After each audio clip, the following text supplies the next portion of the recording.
தமிழ்நாடு அரசின் கோரிக்கையை ஏற்றுக்கொண்டு காவிரி நதிநீர் வழக்கை அவசர வழக்காக கருதி விசாரிக்க உச்சநீதிமன்றம் முடிவெடுத்திருக்கிறது. இது பற்றிய கூடுதல் தகவல்களை தருகிறார் செய்தியாளர் நிரஞ்சன்.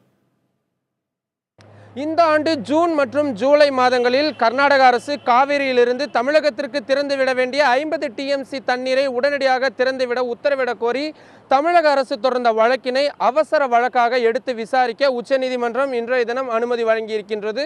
அதன் அடிப்படையில் வருகின்ற வெள்ளிக்கிழமை, அதாவது அடுத்த வெள்ளிக்கிழமை இந்த வழக்கானது உச்சநீதிமன்றத்தில் விசாரணைக்கு வரவிருக்கின்றது.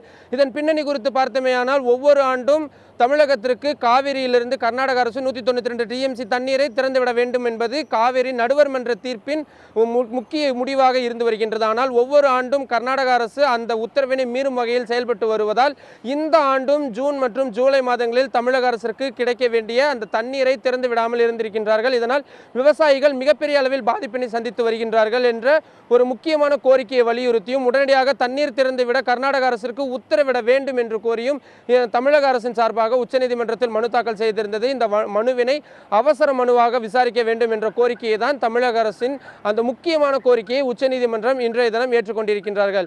இதே மாதிரி காவிரி சம்பந்தப்பட்ட இன்னொரு வழக்கான இழப்பீடு கோரி தொடர்ந்த வழக்கு, அதாவது 2012 மற்றும் 13ஆம் ஆண்டுகளில் கர்நாடக அரசு தமிழகத்திற்கு திறந்துவிட வேண்டிய தண்ணீரை திறந்து விடாதன் காரணமாக கிட்டத்தட்ட 2485 கோடி ரூபாய் அளவிற்கு இழப்பீடு ஏற்பட்டதாகவும் அந்த இழப்பீட்டினை உடனடியாக பெற்றுத்தர வேண்டும் என்று உச்சநீதிமன்றத்தில் தமிழக அரசின் சார்பாக மனு தாக்கல் செய்யப்பட்டிருந்தது.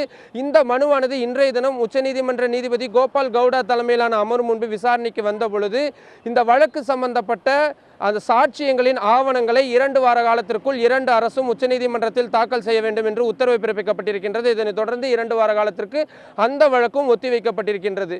புதுடெல்லியிலிருந்து புதிய தலைமுறை செய்திகளுக்காக ஒளிப்பதிவாளர் பவன்குமாருடன் நிரஞ்சன்.